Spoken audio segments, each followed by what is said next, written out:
We are live. All right. So, hi everyone. I am Megan from Powerhouse, one of our kids book specialists here. If you've ordered books from us either over the phone or through email in the last couple of months, you've probably talked to me. So I just want to get us started by saying, first of all, big thank you to Rowboat Watkins for joining us today. We're so excited to have you here, and thank you to everyone else for coming out and joining us. It really means a lot to us. The community around our bookstore has been really, really supportive during this hard time that we're all going through, and we really, really appreciate it. Speaking of things we appreciate, if you would love to support our bookstore and more importantly support this amazing author and illustrator that we have here today, there's a link in the chat to purchase a copy of Mabel, a Mermaid Fable from Powerhouse Books.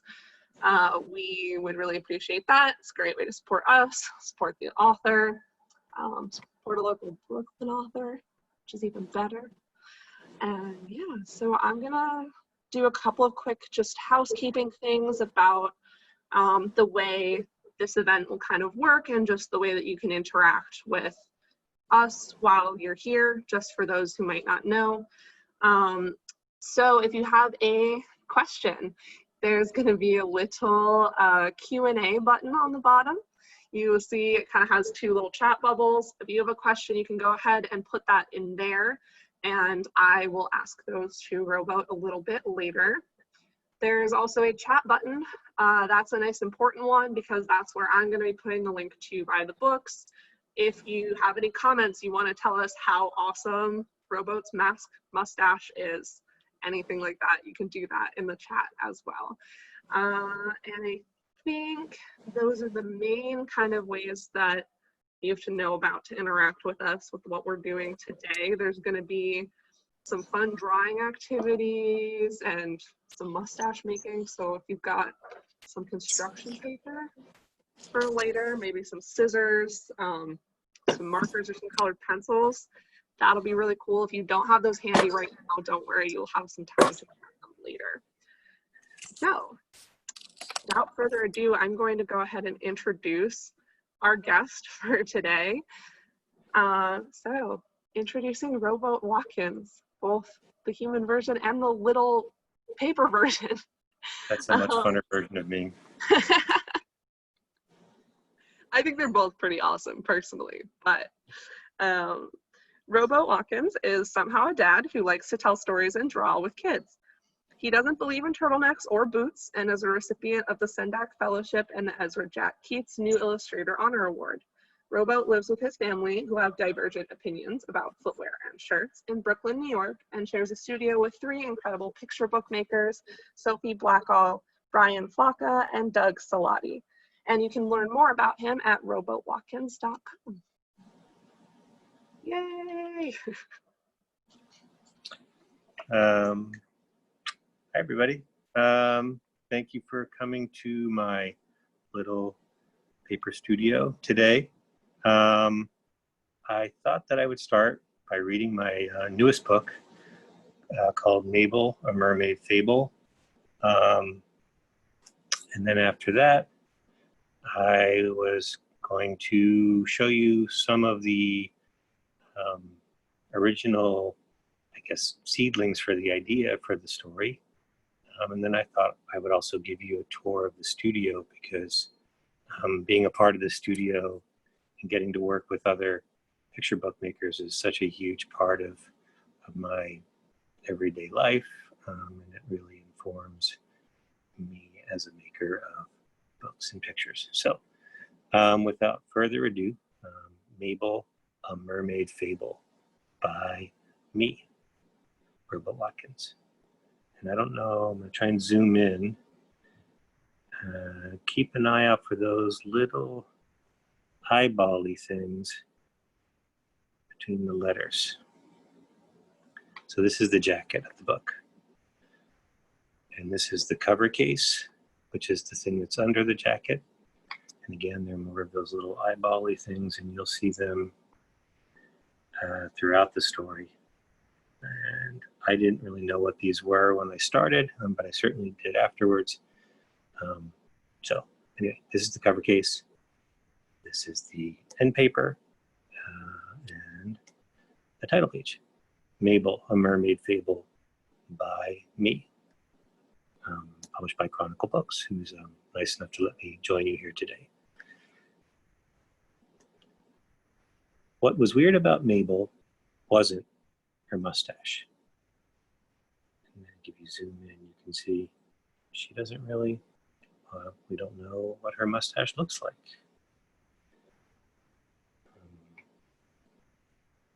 Her dad had a mustache. Her mom had a mustache. Her big sisters had matching mustaches. Even her baby brother had a tiny baby mustache. I don't know if you can see him down there, but he really does. There are the sisters with their mustaches. There's Mabel's mom and her dad.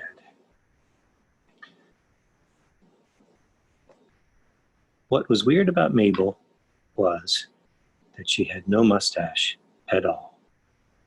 I'm nude, she thinks to herself. I wonder how you think she feels about that.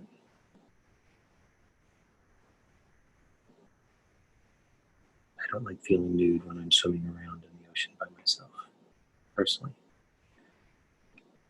Mabel tried hiding her nose behind jaunty shells and by wearing seaweed falsies, which are kind of like seaweed mustaches. Jaunty shell and one seaweed falsie, and another one. But this only made her feel like a clown. Nudibranch, yells one of the mean orange pufferfish. Kind of looks like our president a little bit, but that was accidental, I promise you. Mabel had no idea what a nudibranch was, but if she was one, the only thing to do was hide. There you can see her hiding behind a giant seaweed or sea flower. You'll see some other crazy fish. There's an elephant fish, some catfish. There's one of those eyeball-y things. Anyway, so she frittered away who knows how long, hiding in holes along the ocean floor. You can see this is kind of how I feel a lot of days in the studio, not really knowing what I'm going to do, kind of crumpily slinking into my hole.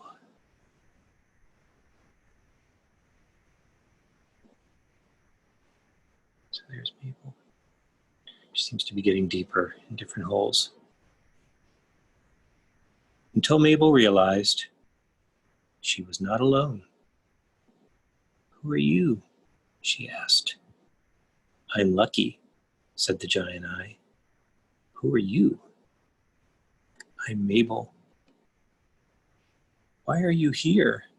Mabel asked. Because I only have 7 legs. That sure sounds like a lot of legs. I'm supposed to have 8, said Lucky.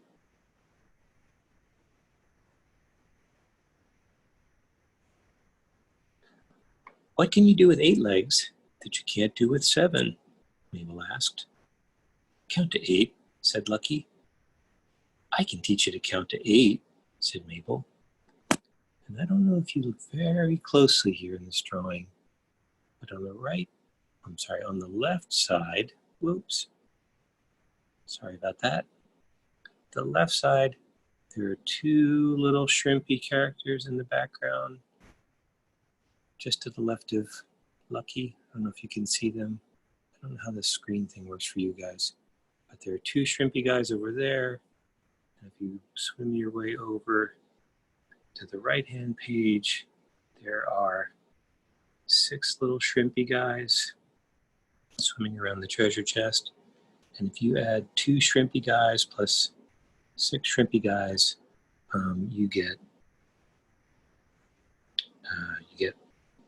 8 shrimpy guys, I think. So that's just a secret thing about shrimp in the book. Don't tell anybody. Anyway, Mabel actually helped Lucky count all the way up to 88. And Lucky sort of taught Mabel how to juggle. Great, says Lucky. You can see Mabel is juggling 1 ruby, which is pretty good. Lucky is juggling a few gemstones himself. And if you counted, whoa, wow, too fast. If you counted all of the gemstones on Lucky's legs, including the pearl in Mabel's hand, there would be 88 gems, I think. I tried to count them to get them right because I figured somebody would complain if I had the wrong number. But you could count them if you wanted. Anyway, that's that one. Then they pretended to be king and queen of the corals.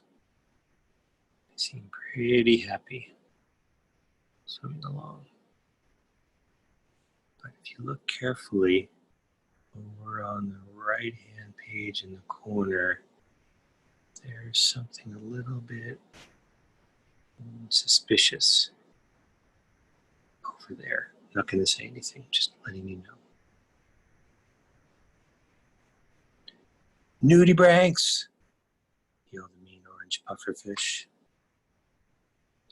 And I don't know what you think Mabel and Lucky look like, but to me they seem a little bit surprised and scared, which is why there's a little bit of ink squirting out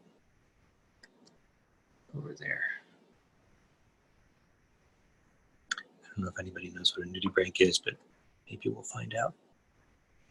Also, you may note that the word looks like it says nudibranches, which is what I thought it was. I actually thought that the word was nudibranch, but it is nudibranch. So that was the big thing I learned about sea life and working on the book. But I digress. Nudibranchs, yelled the mean orange pufferfish. Sorry, said Lucky. I leak when I'm scared. That's okay, said Mabel. What's a nudibranch? Nudibranchs are sea slugs, said Lucky. Oh, said Mabel.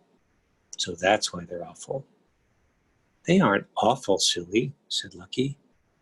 Nudibranchs are amazing. I'm amazing, thinks one of those nudibranchs. So that's what those eyeball-y things are that were on the cover case. And you'll notice here that Mabel has taken the shell off of her nose, and it's the first time in the book that we can actually see the space between her nose and her mouth, her naked upper lip, because she doesn't have a mustache. Anyway, suddenly, Mabel realized everything she ever really needed. I think she's experiencing kind of like a whirlwind of emotions, which is why I have her kind of twirling around with Lucky here and all those nudibranchs swimming around in circles. Everything she ever really needed was already right under her nose. And it's not a mustache, as you can see. It's Lucky, her friend. I wonder what comes after 88, says Mabel, swimming off the page. Let's find out, says Lucky.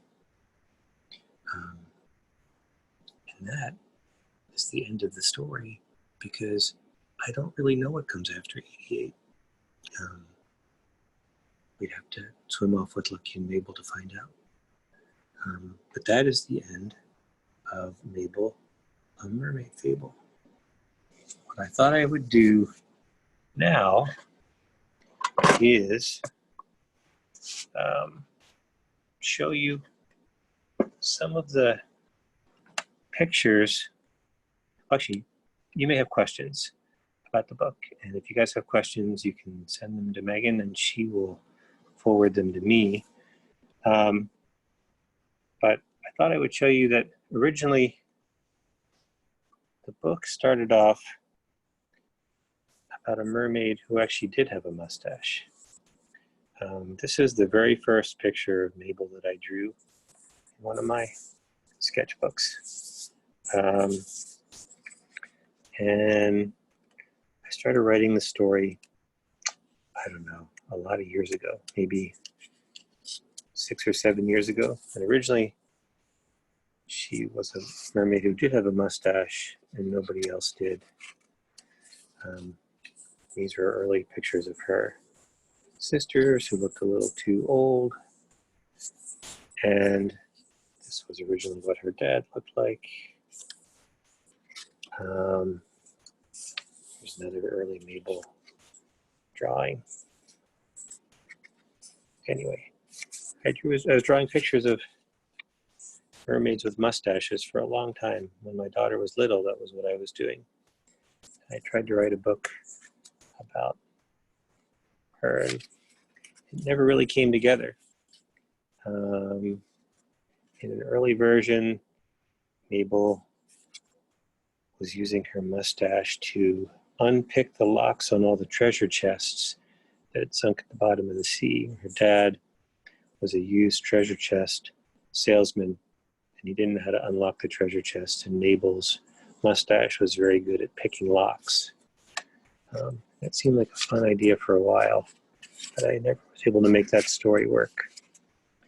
And I don't know where your stories come from, but my stories usually percolate slowly as doodles in my sketchbook, and then it's usually also related to random thoughts that kind of bubble and surface in my thoughts.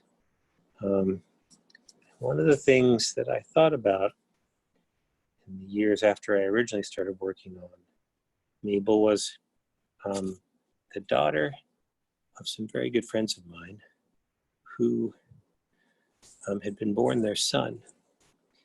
And she was very unhappy as a little boy. And her parents realized she was very little, that she didn't seem to be comfortable being a boy. That she seemed to want to be a girl. And in that case, this little girl who was born a boy was actually lucky enough to be born to parents who saw something in their child that was different than most other kids. And they were available and able to be open to their daughter discovering who she needed to be. And their journey as a family was a very big inspiration for Mabel's story as well. Just the idea of being different from everybody else and how that must feel and how you need to learn to love and accept yourself. I can't imagine what her journey or their journey has been like, because that's not my experience. I've only seen it from the outside, but it was very inspirational to me. Anyway, I made lots of mermaid drawings, and I thought what I would do, you can see actually that there's lots of sketchbooks. I have a whole drawer full of sketchbooks. Is that I would give you a tour of the studio where I work, because that is a big part of what my daily life is like. This is my computer screen. This is my wall. This is one of the desks that I work at, and this is the other desk. This is where Doug works. Nobody's here today. It's Sunday. It's hot. That is Doug's workspace. This is the rest of my workspace. You can see a lot of the different stuff I have on my bookshelves. I like to make things out of paper. I thought actually what we would do after I give you a tour of the studio is that maybe we could make paper mustaches together. That seemed like a good craft project. You can also put your paper mustache on your face mask. Anyway, these are my shelves. This is Brian's work area. We're a little bit messy today. That's Brian's work area. And this is Sophie's work area. And she's been away. I mean, since COVID started, she's been mostly at her farm in upstate New York. These are her things, her files. This is our messy lunch table where we usually sit together when we're not in the middle of a pandemic, but we've not been sitting there together because it's too close. This is our scary storage closet, which I'm not going to show you inside of because it's too terrifying. And this is the front door, the studio, which is, so my days start by coming down the hall and coming into the studio. Usually I'm the first person here because I live the closest, and I get up early and I sit down in my chair and I start working. So today's project, instead of working on a book, is I thought I would show you how I made this mustache. Maybe you could make a mustache for yourself. I should have told you actually that what would be helpful is if you had some scissors, some colored construction paper.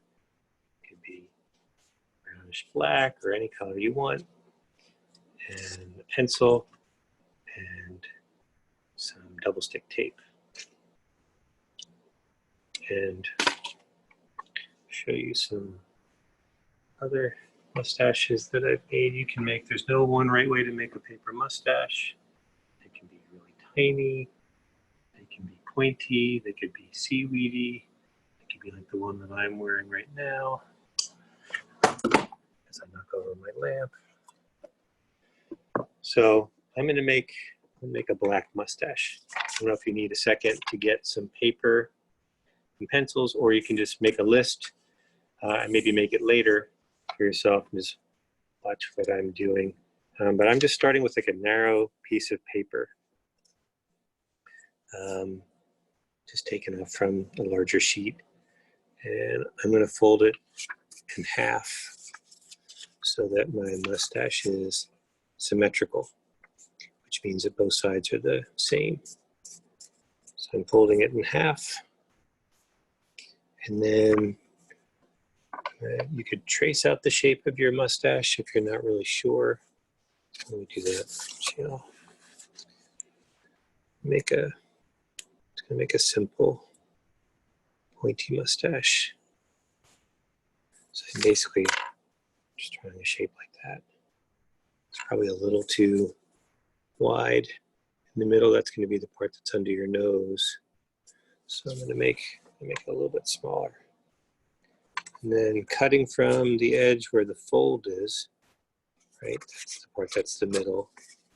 Just going to cut along where my lines are. You don't have to cut them exactly. Kind of cutting inside my lines here a little bit.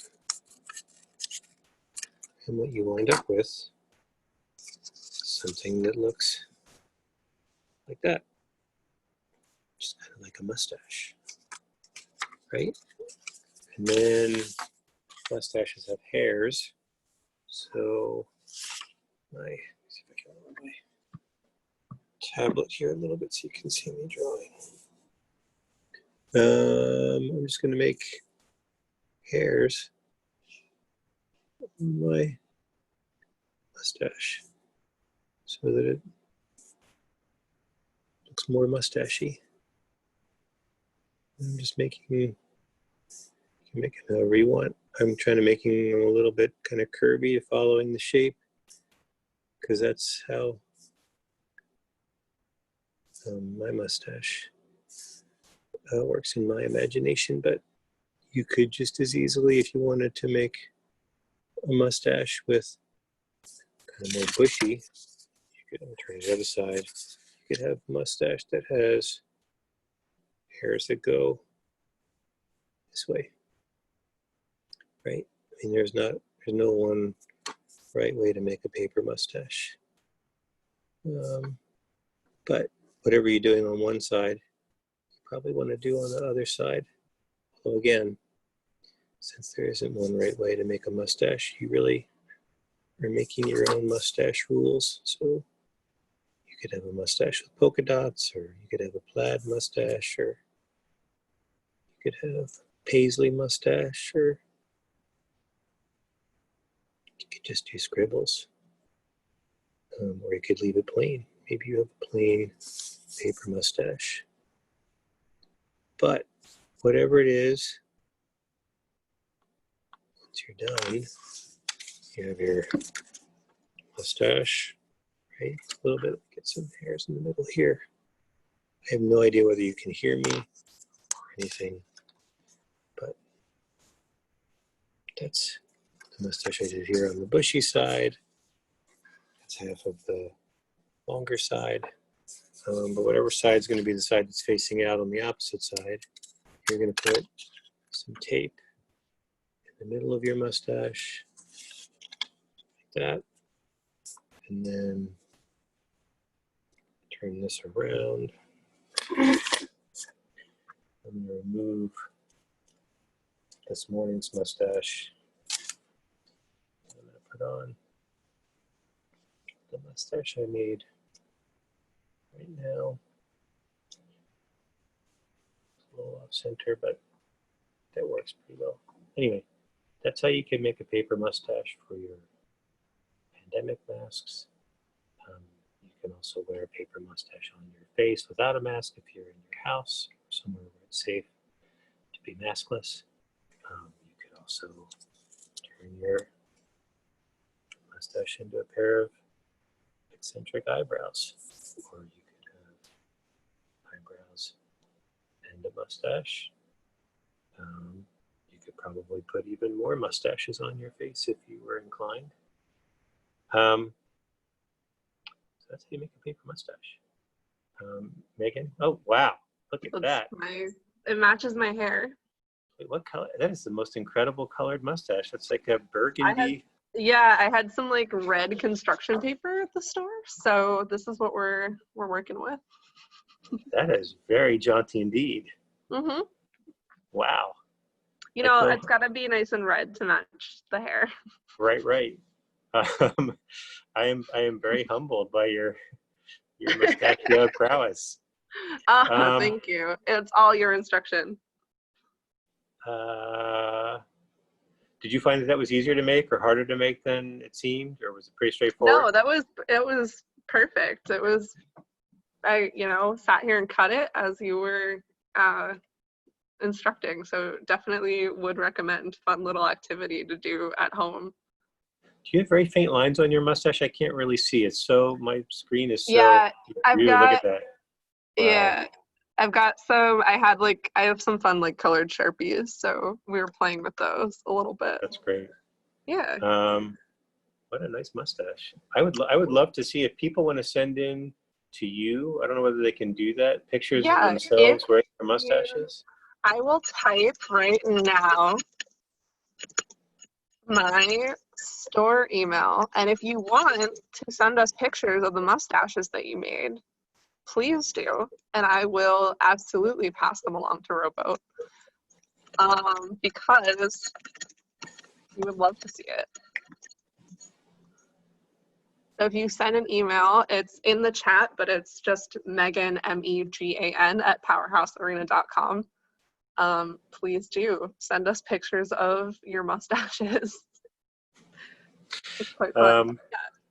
Did you have were there any questions? I'm happy to answer any questions that anybody might have about I know nothing about mermaids. I should tell you that as a maker of this book, which is a great thing about making a book, is that you don't really have to know anything about what you're talking about, as long as you're kind of interested in the characters or the story itself. Like, I don't really know how to draw an octopus. You may have noticed that Lucky actually only has one eye. I think actually in real life octopuses, octopodes have two eyes, but he only had one. I did know that he was supposed to have 8 legs, but he was a little bit different and he only had 7. But I knew nothing about nudibranchs before the story. I didn't even know how to draw nudibranchs. That was actually the hardest part of the book, was not knowing how to draw them. I Googled them, and they were so beautiful and incredible in real life. I felt kind of intimidated trying to draw something that's already so spectacularly cool. And I just had to come up with my own kind of made up way of making a nudibranch. I don't think they really have eyeballs, and they don't really look very much like my nudibranchs either. But again, the great thing about making a book, making a story, is that, or making a paper mustache, is that there aren't really any rules, right? As long as the logic of the thing that you're making makes sense, then it's fair. I think. I could be wrong. I'm often wrong, so don't listen to what I'm saying. But that's been the case for me. That just trying to have fun and making your own rules. Yeah. Do you find that you usually, for your stories, start with the is it always kind of the illustrations that come first, and then you're more writing the story to the illustrations? I would say that's probably more likely to happen than not, because if I don't know how to draw the thing that I'm writing about, then it makes it really hard to make a picture book. And if you're making a book, I don't know how to draw horses very well, so if I had to make a book about horses, I think it would be kind of a grim slog, because their legs are so hard to figure out, and I could make my own rules up about that. But I think that for me, I find that I keep a sketchbook, like I was showing you guys. And I sort of feel like that what I'm seeing, if I'm seeing things appearing in my sketchbook over and over again, that usually there's a reason why something is reappearing. And then I try and keep track of those things, and those are usually the things that lead to the start of a story. I think when I first started off, I sometimes was just trying to sit down and write words, but I found that I just had a hard time figuring out how to come up with the pictures for those texts. So for me, it's usually the pictures, but I don't. Again, some people start with the words. I just don't know how to do that. So actually, it was an early one. Mabel was going to be called Princess Mustache. That was. Oh my God, that's so cool. It might be reversed. Princess Mustache, I love that. So, yeah, that was one of the earlier ones. I think for a while I was actually drawing just people with mustaches in jars who were kind of stuck or trapped, and I think that maybe that became like Mabel and her whole. There's there are things that you start realizing present themselves in a different way once you start working on a story. But I'm usually just, I'm drawing whatever comes to mind in the morning. I try and doodle every morning, because that's usually where the kind of interesting stuff that I'm not smart enough to just figure out by kind of forcing myself to think of an idea comes from. And then, slowly they start revealing themselves. It might take, it might take years, it might take months, it might take, who knows. I mean, usually for me, it takes like somewhere between months and years for a story to kind of present itself. So So I usually start with the pictures. And do you ever, is the making things out of paper, is that mostly just for your own enjoyment, or have you done any picture books where those kind of were the pages, or where, you know, you made the art physically and then kind of, whether it was like a picture of it or kind of that became the art in the book? So that's a good question. So the book before Mabel was a book called Most Marshmallows. And it's a book that's made entirely out of photographs of marshmallows that I drew on in construction paper backgrounds. And that started off as a side project when I was working on a different book that I was having a hard time working on, and I was not really enjoying the process of making the pictures. And I had started just taking photographs of these little dioramas that I was making with my daughter or on my own of marshmallows. And I realized at some point I was having more fun making the dioramas than I was the pictures for the book that I was working on. And I thought that maybe I should, that was a sign that I should try and find a way to maybe turn it into a book.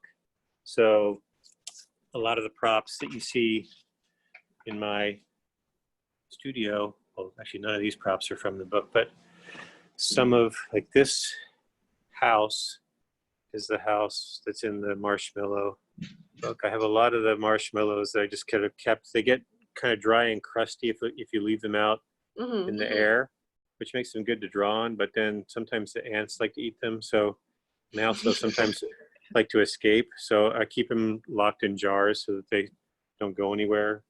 But that house is in, look, that's the house, and then keep that in your mind. And then here's that same house in the book over here. But it's the other thing about construction paper is that it's not archival, so it fades. So that everything that's been out on my shelf, because we have a lot of sun, there's a skylight up here. There's a lot of light that comes in the windows over there. So you can see the house on this side. You can see the grass that it's on. If I lift, you can see, if I lift the house, Oh yeah. The grass under the house is much greener. Much greener. The back side of the house is much less faded. It's the shady side. But I have a whole boxes full of props from the book. I think these were some of the ones from the cover, but you see, I have a better, what is this? This might be, there's a scene in the book where they're having, all the marshmallows are having dinner. There's a little look at that. table. And these are just cake sprinkles, just torn paper, and so they're just cake sprinkle green beans and carrots and succotash that are just, here's their chairs that are made out of cardboard. But the problem with that book was that I don't know how to take pictures. I didn't realize when I didn't know, you know, I had fun making the props, but I didn't really know how I was going to photograph the book once I started working on it as an actual book that I was supposed to deliver. And the whole thing ended up just being shot on my iPhone because I don't have a camera. But I did make a book out of paper and stuff, and I wanted to make a sequel to the Marshmallow book, and maybe one day we will, but it takes so long to make a book. It takes like 2 years. So when I had originally proposed the sequel to the Marshmallow book, I had given Chronicle the manuscript, but they weren't sure how the book was going to sell because it didn't really look like anything else. It ended up selling well, but they didn't know at the time. So the book that I had proposed as a construction paper and marshmallow book is just going to be a drawn book. It's not going to be marshmallows, but there might be some other construction paper something. I mean, I do like building stuff. You know, to me, it's part of what's fun about being a maker of books is getting to play. You know, so I think that there's so much work involved in work, and it's an unavoidable part of work. But that, you know, it's a real privilege to get to make books and tell stories. And the great thing about kids when they make stuff is that they're so good at playing. They haven't gotten caught up in the kind of drudgery of making stuff. And you know, as an adult, it's kind of, at least for me, it's important to remember that so much of what I loved about making pictures and telling stories as a kid was just the playfulness of those processes. And just trying to keep in touch with that part of the creative process as much as I can as a grown-up, which is what I loved about the paper, you know, because it's just so not precious. It's just stuff that's around the house.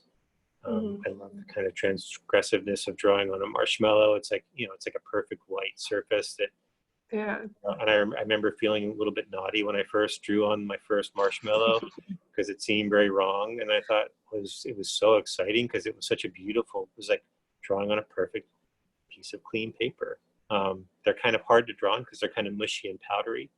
So it took me a while to figure out like ways of making it easier to draw on them. But I love that kind of just the fun of drawing on something that you're not supposed to draw on. Like my daughter's constantly drawing on her arms and her legs, and it drives me crazy. But you know, she finds it incredibly thrilling to draw all over her body.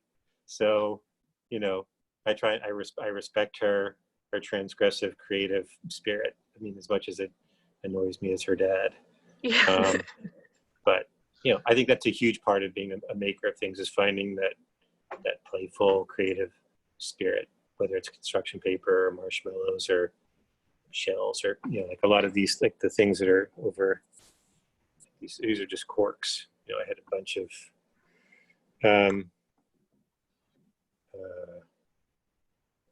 oh, that's so cool. But they're just paint pens and corks. You know, like you can draw on anything. There's all kinds of, I drew on bottles. Turn my camera around again. Like there's a whole row of those. Let's stay away. Making little rubber stamps out of erasers to make bricks on. Like, these are some of the houses that are on my block. You can see, I think they're just, I don't know if I have, this is a castle.